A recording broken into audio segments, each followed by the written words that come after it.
The word do is just as flexible as it's short. Stay with me to know more.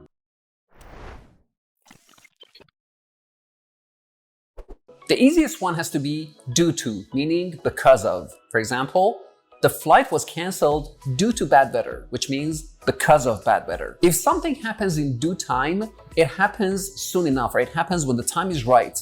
Imagine a boss talking to his employee who's a little bit worried about getting promoted, and the boss is like, don't worry, you will get promoted in due time, which means you will get promoted when the time is right. To give someone his or her due means to acknowledge their merits or accomplishments. You're talking to a friend of yours who's complaining about a strict teacher, and you're like, yeah, he may be strict, but to give him his due, he's a great teacher. As simple as this next one is, it can be pretty complicated, so bear with me. If something is due a certain time, it's supposed to happen by that time, or it's supposed to be done by that time.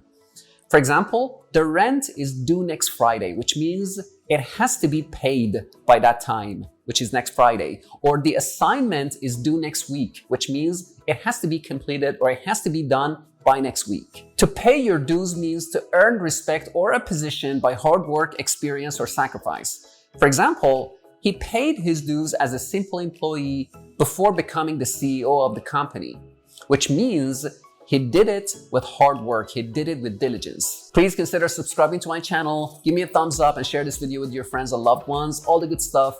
Thank you very much for watching. See you in the next one.